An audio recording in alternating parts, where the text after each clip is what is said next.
Orasi pengukuhan guru besar. Profesor Dr. Insinyur I. Ketut Suambo, MP, dengan judul orasi mengembangkan aktivitas ekonomi pada sistem subak berbasis sosial budaya.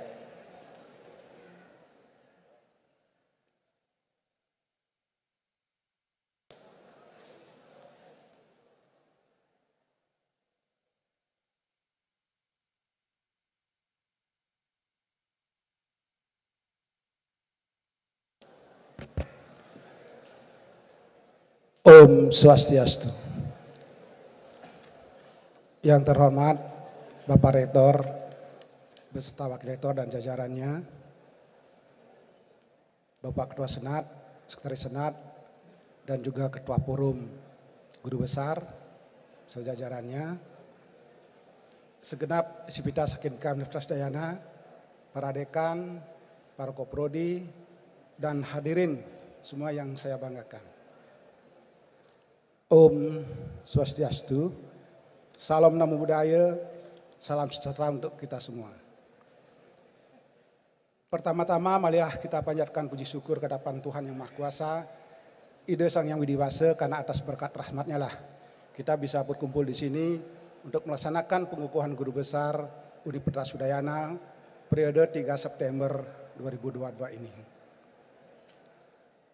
Hadirin yang saya muliakan, dalam pengukuhan ini, saya akan menyampaikan orasi ilmiah saya yang berjudul mengembangkan aktivitas ekonomi pada sistem subak yang berbasis sosial budaya.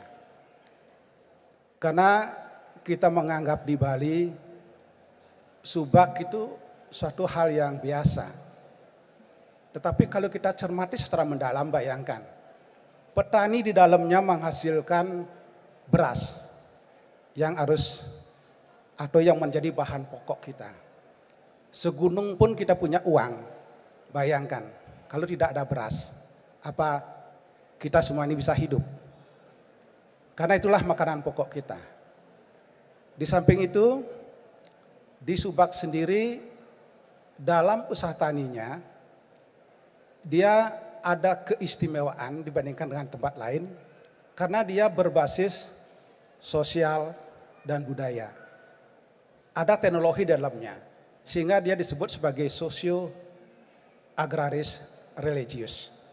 Jadi karena ada aspek budaya di dalamnya, itu juga dimanfaatkan karena dia sebagai pilar kebudayaan di Bali, salah satu pilar untuk pengembangan sektor pariwisata. Jadi banyak manfaat yang bisa diberikan oleh Subak itu sendiri, termasuk yang menjadi ikon Bali untuk pengembangan pariwisata. Tetapi dia eksistensinya mulai terpinggirkan. Dan satu sisi lagi yang terpenting, di Subak itu adalah real mengimplementasikan, menerapkan Trihita Karana. Bagaimana menjaga keharmonisan hubungan dengan Tuhan. Bagaimana menjaga keharmonisan antar sesama. Dan yang terpenting juga keharmonisan dengan lingkungan. Dunia mengakui ini. Sehingga Subak ditetapkan sebagai warisan budaya dunia. Dunia mengakui, masa kita sendiri, rakyat Indonesia, khususnya Bali, tidak menghormati, tidak menghargai subak itu sendiri. Walaupun di dalamnya ada petani yang notabene dia dekil, kotor, tetapi dia mulia. Karena dia yang menghasilkan pangan untuk kita. Jadi dengan demikian, perlu kita perhatikan subak itu sendiri, termasuk petani yang ada di dalamnya. Jadi belakangan tantangan yang paling berat yang dihadapi Subak adalah adanya alih fungsi lahan. Baik itu berkat untuk pengembangan sektor pariwisata, untuk pemukiman, dan lain sebagainya. Inilah yang paling mengkhawatirkan. Hampir 750 hektar terjadi penurunan luas lahan di Bali. Itu periode 90 sampai tahun 2000. Ini sangat mengkhawatirkan. Tentunya perlu upaya untuk pelestarian Subak itu sendiri. Salah satunya yang bisa pikirkan konsepnya adalah pengembangan aktivitas ekonomi. Jadi dengan adanya lembaga atau unit bisnis yang ada di dalamnya, itu akan pertama membantu untuk petani itu dalam usaha taninya dengan sistem agribisnis. Jadi menyediakan input dengan harga yang terjangkau, termasuk membantu dalam proses on farmnya, pengolahan tanah, Dan yang terpenting adalah dalam pemasaran hasil. Karena sering terjadi, petani menghasilkan sesuatu, barang yang dihasilkan itu, begitu dia menghasilkan akhirnya agaknya anjlok, jatuh. Terjadi fluktuasi harga yang bukan main. Inilah yang perlu kita jaga. Dengan adanya unit bisnis di kelembagaan itu, posisi tawar petani akan menjadi kuat menghadapi pasar. Dan yang terpenting juga dengan kebijakan gubernur, apapun yang dihasilkan itu bisa terserap oleh pariwisata. Sehingga terjadi sinergi antara pertanian dan pariwisata, baik dari hasil yang dihasilkan maupun dari view keindahan alam, termasuk aspek budaya yang dihasilkan itu, sinergi akhirnya dengan pariwisata. Sehingga ada 2 unit yang bisa dilakukan, unit bisnis, yaitu sistem agribisnis tadi, dan yang kedua adalah pengelolaan agroekowisata. Sehingga petani atau subak itu tidak hanya sebagai objek saja yang ditonton. Memangnya petani itu adalah kera yang bisa ditonton begitu saja. Tetapi perankan dia sebagai subjek, dialah yang pengelolanya. Dialah yang bisa mendapatkan manfaat dari pengembangan agroekowisata. Apakah itu bentuknya sightseeing, dinikmati begitu saja, atau dalam bentuk jalur trekking.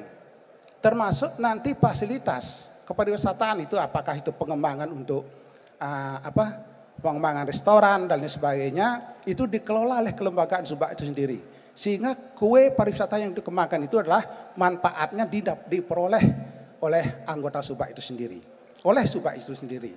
Sehingga subak tidak lagi membebankan aspek sosial dan budaya itu, dibebankan sepenuhnya biayanya kepada petani. Padahal dia sudah sangat berat untuk analisis usaha taninya, untuk pembiayaan usaha taninya.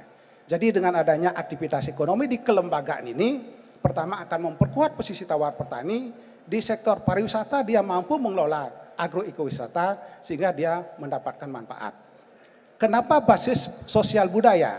Karena di basis sosial budaya itu aktivitas ekonominya akan memperhatikan kearifan lokal. Kearifan lokal dalam artian si pengelola akan menghargai kerjasama yang pada akhirnya adalah menjaga keharmonisan dan kebersamaan.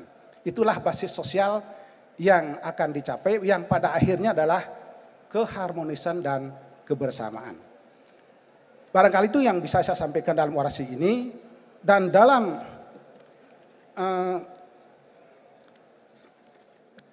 pencapaian daripada guru besar ini, saya mengucapkan banyak terima kasih kepada pertama kementerian, kepada Universitas Udayana, dan fakultas, termasuk program studi, tentu yang sangat banyak membantu dalam proses pengusulan guru besar ini, termasuk juga dari tim penilai angka kredit, reviewer, yang saya khusus sudah lihat di sini adalah Pak, biasa disebut KBS, Pak Ketut Budi Suster selaku reviewer, yang banyak berani. Terima kasih Pak Prof KBS, Pak Antara dan juga Pak Prof Dwi dalam hal penilaian daripada usulan guru besar ini.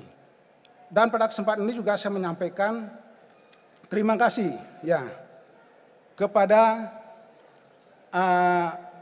guru-guru dari SD, SMP maupun SMA yang telah memberikan ilmunya sehingga saya bisa berdiri di sini, termasuk juga di tingkat universitas, yaitu di Fakultas Pertanian Universitas Udayana, di program S2 pasca, di Universitas Pajajaran dan juga di S3 di Universitas Brawijaya.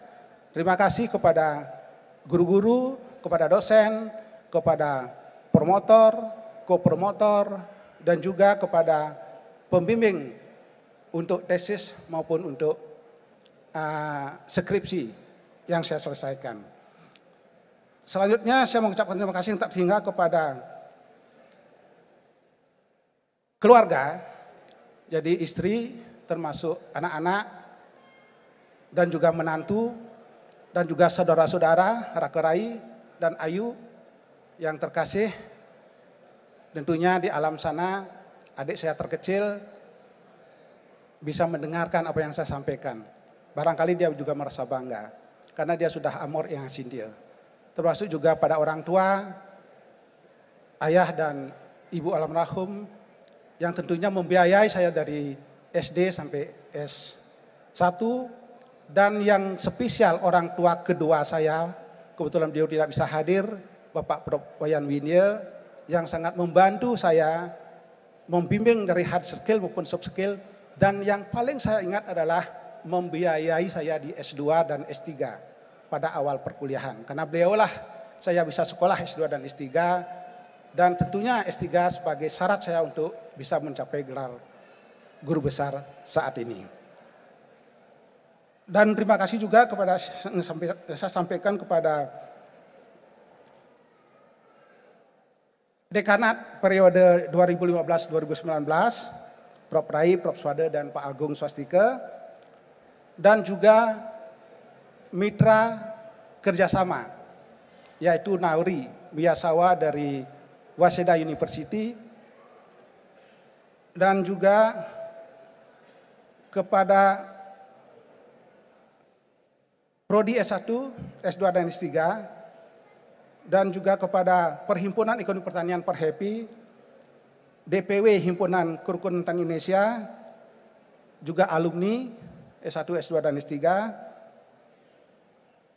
dan yang terpenting juga kepada Pemda, Pemerintah Daerah Kabupaten Gianyar, yang banyak mensupport untuk pelestarian.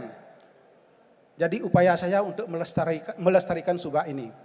Jadi dengan proyek LP2B dan juga untuk subak lestari di Kota Denpasar. Jadi inilah semua upaya untuk mempertahankan subak itu. Terutama pada anggota DPR Gianyar dan juga kepada Kadis PU Gianyar dan juga Bapeda Kabupaten Gianyar yang telah banyak memfasilitasi upaya saya untuk mempertahankan kelembagaan subak ini. Demikian yang dapat saya sampaikan. Mohon maaf jika dalam orasi ini ada yang tidak berkenan, tidak semuanya sempurna, tentu ada yang banyak cacatnya. Dan saya tutup dengan Pramu Santi, Om Santi, Santi, Santi, Om. Terima kasih.